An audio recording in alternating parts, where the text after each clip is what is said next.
She died on a Thursday in a small apartment on the outskirts of the city where the scent of incense mingled with the fragrance of withering chrysanthemums. No one held her hand in her final moments. No one heard her last breath. Yet this very solitude in death became the doorway to a mystery about which all sacred texts remain silent. Her name was Lilia Martin. 37 years of a life filled with unspoken words and unfinished business. She believed death to be the end, but it turned out to be only the beginning of a journey that would overturn everything we know about the soul, about fire, and about what truly awaits us on the other side. When her heart stopped, Lelia saw neither light nor tunnel. At first, there was only coldness, not the piercing cold that makes one shiver, but a strange, soul-penetrating chill, as if her very existence had suddenly become thinner, more transparent. And in this transparency, she began discerning things no living eyes could perceive. The first thing she realized was that she was looking at her own body, but not as one looks in a mirror. She saw herself, whole, every second of her life, simultaneously. Childhood and old age, joy and pain, all merged into a single stream. And then she understood. This is what death is. Not an end, but a strange, incomprehensible moment when one's entire life suddenly becomes one. But the most terrifying part lay ahead. Because when Lilia tried to move away from her lifeless body, she felt resistance, as if something invisible was holding her back. And then she heard a voice, not one that sounds in ears, but one that arises directly in consciousness. You were not meant to leave so soon. This voice belonged neither to angel nor demon. It was different, ancient as time itself, yet existing beyond it. And when Lilia dared ask who was speaking to her, the answer horrified her. I am the one you called Savior all your life, but now I cannot save you from what you have brought upon yourself. It was then that Lilia first wondered what exactly had happened to her body. After all, she had arranged for cremation in advance. She thought it was merely a method of burial. But it turned out the flames that consumed her physical form had initiated processes not described in any religious text. What was revealed to her next overturned all her notions of afterlife. Because the souls of the cremated, they're different. They're unlike those buried in earth. And the reason lies not in some mystical laws, but in the fact that we, the living, have long forgotten the ancient connection between body and soul. But the most astonishing revelation awaited Lilia ahead. When she asked why she was permitted to see all this, the voice answered, because you must return.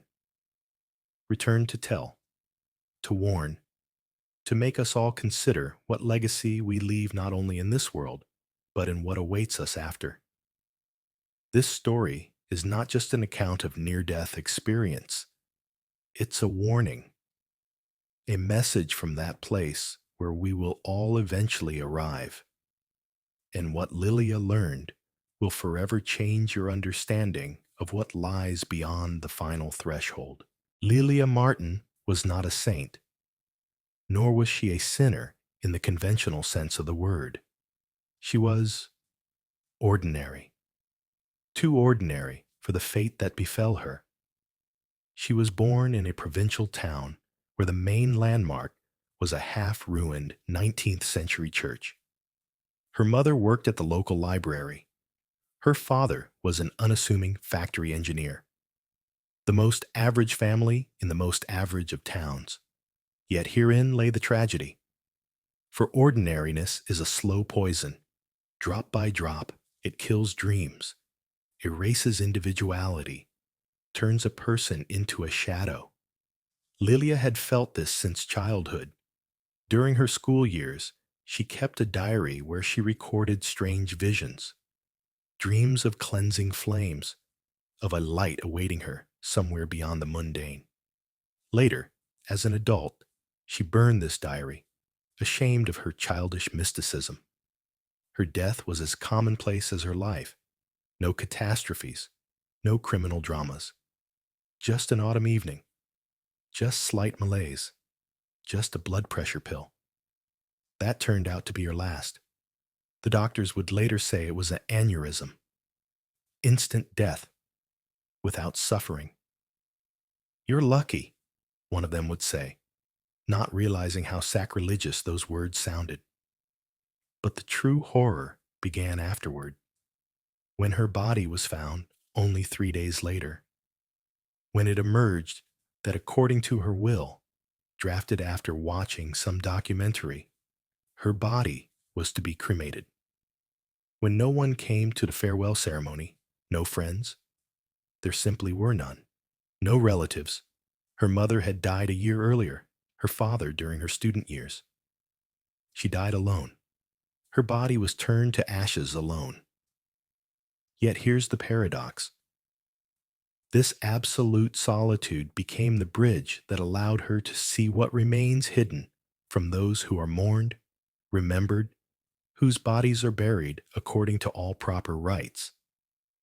For there are mysteries revealed only to utterly solitary souls, only to those who cross the threshold without a single witness, only to those whose bodies vanish without trace, leaving no grave to visit and weep over. And when Lilia's ashes were scattered over the river, as specified in that very will, her soul had already seen what would make even the most hardened skeptics shudder. She understood that cremation is not merely a method of body disposal. It is an ancient ritual whose consequences we have ceased to comprehend. Consciousness returned to Lilia suddenly, like a lightning flash in the night. But it was no longer the consciousness she had grown accustomed to during her 37 years of earthly life. This consciousness was broader, deeper, more painful. The first thing she realized was the absence of her body, not in a metaphorical sense, but literally. There were no arms, no legs, no familiar sensation of weight, but neither was there lightness. There was something else, a strange state, as if she simultaneously weighed both a ton and nothing at all. The space around her, if it could even be called space, resembled an endless aquarium filled with murky water. All objects, or rather, what stood in their place, were blurred, fluid, impermanent. Lilia tried to scream, but no sound came. Instead, the space before her, above her, through her, distorted as if disturbed by a stone thrown into water. And then she saw them. Shadows. Dozens, hundreds of translucent silhouettes drifting slowly through this strange place. Some resembled human figures. Others were formless clots of energy. A few emitted a dim glow, while others seemed to absorb the very space around them. The most terrifying moment came when Lilia realized they were all watching her. Not with eyes, many didn't have any, but with their entire being. And in their gaze, there was neither curiosity nor compassion, only expectation, as if her arrival was part of some long-known script. One of the silhouettes detached from the mass and approached. Unlike the others, it retained clear human outlines, an elderly man in an old-fashioned suit.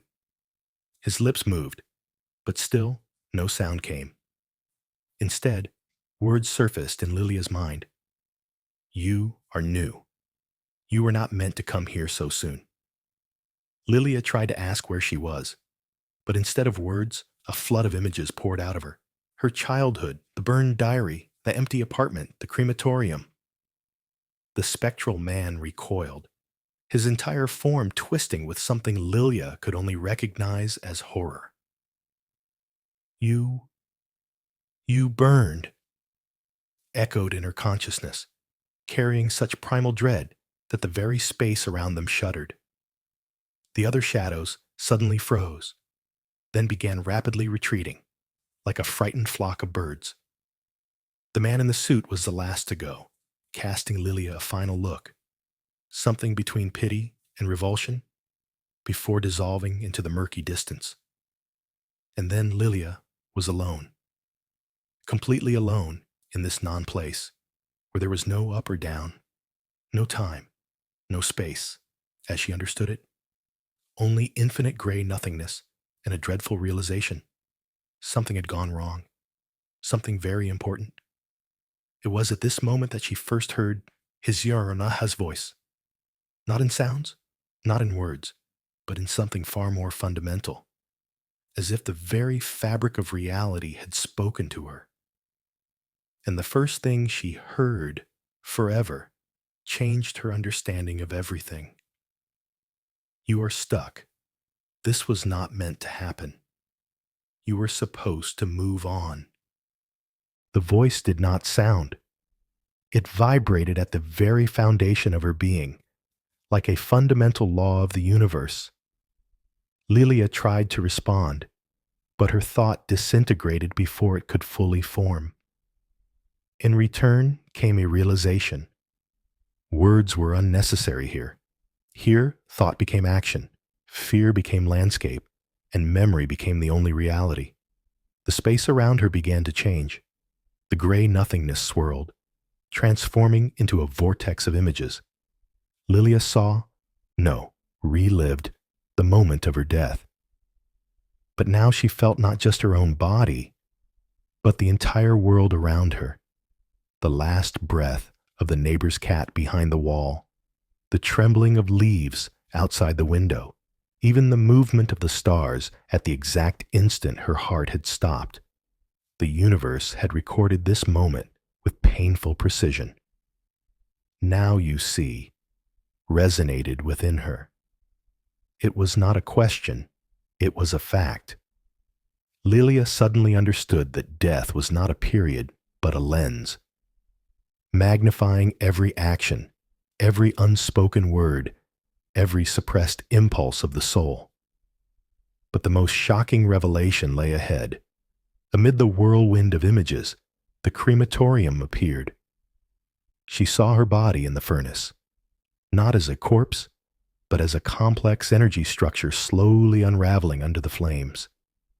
Delicate silver threads, the bonds linking flesh and spirit, snapped one after another with unnatural slowness, as if resisting the inevitable. They did not warn you, echoed in Lilia's consciousness. Who were they? The doctors? The priests?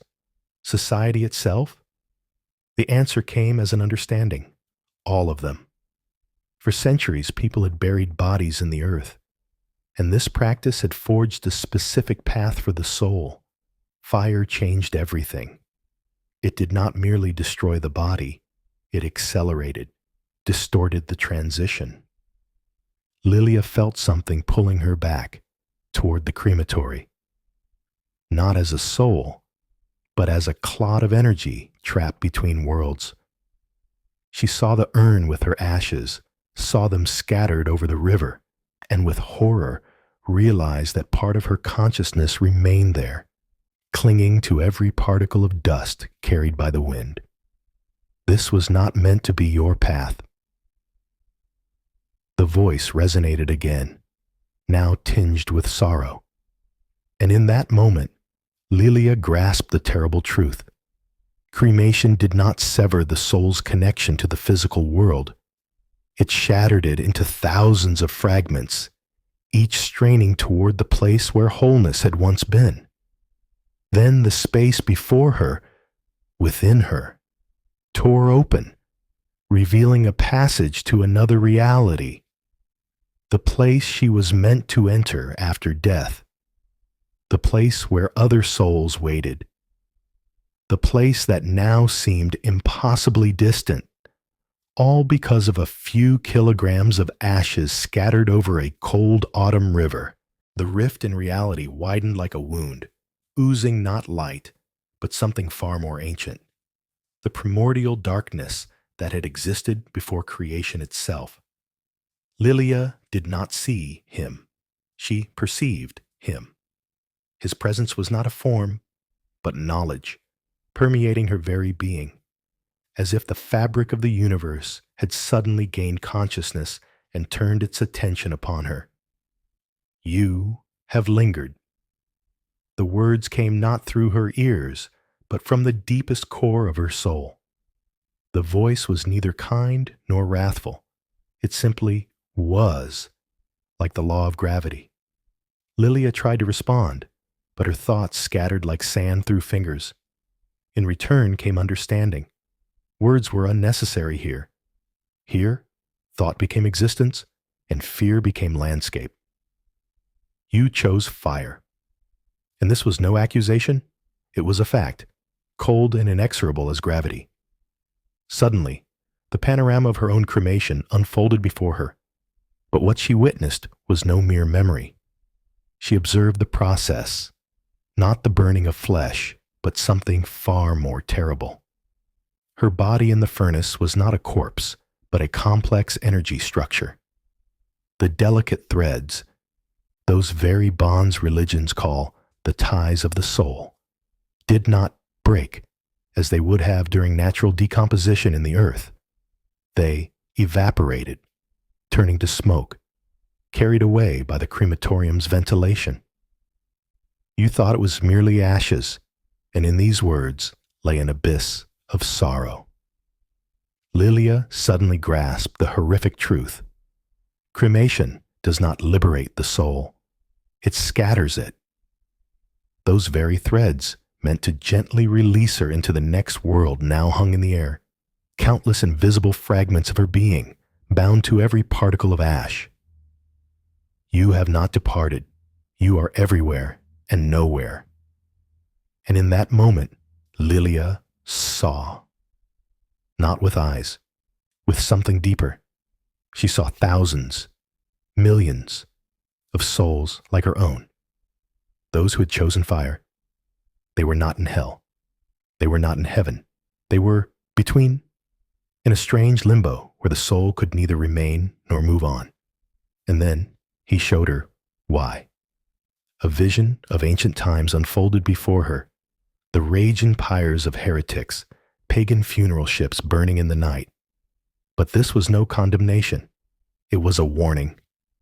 Fire does not kill souls. It makes them different. And in that moment, Lilia finally understood. Cremation is not merely an alternative to burial. It is a different path. And it leads not to light nor to darkness. It leads nowhere. But you are permitted to return.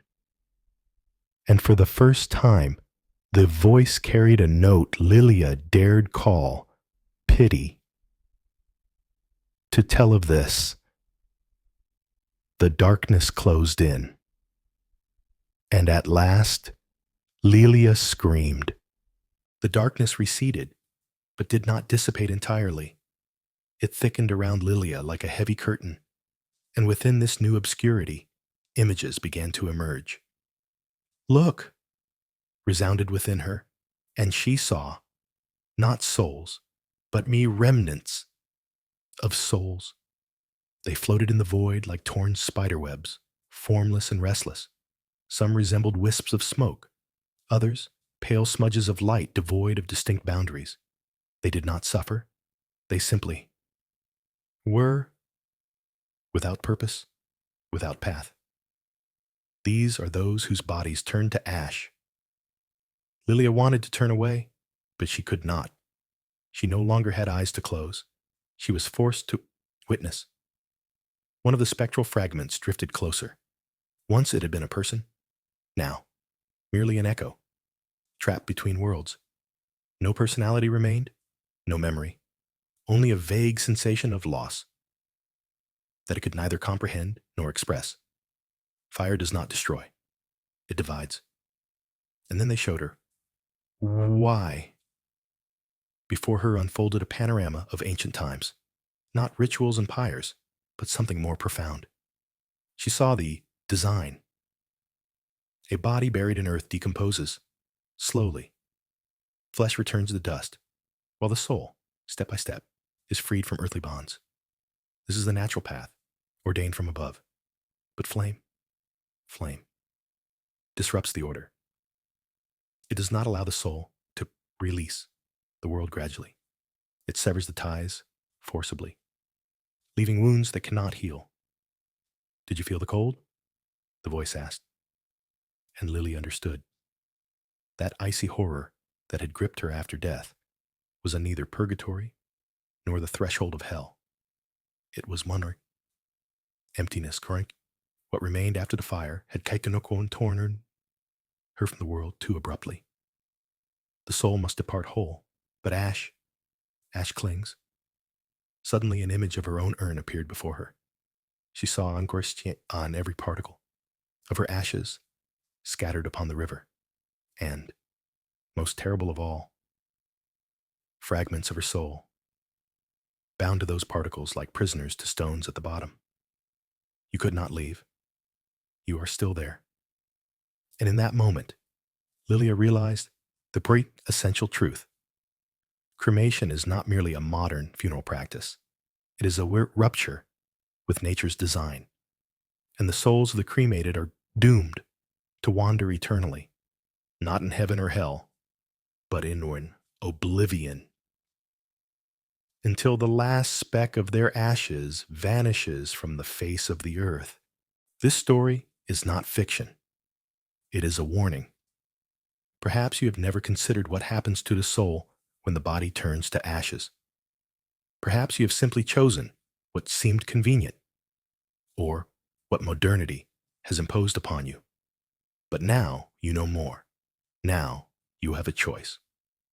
On this channel, we explore what religions, science, and official history remain silent about. We do not provide answers. We ask questions that will make you reconsider everything you have believed. If you wish to discover what other secrets life and death conceal, then subscribe, because some truths cannot be forgotten. They can only be ignored, but no longer from where you stand.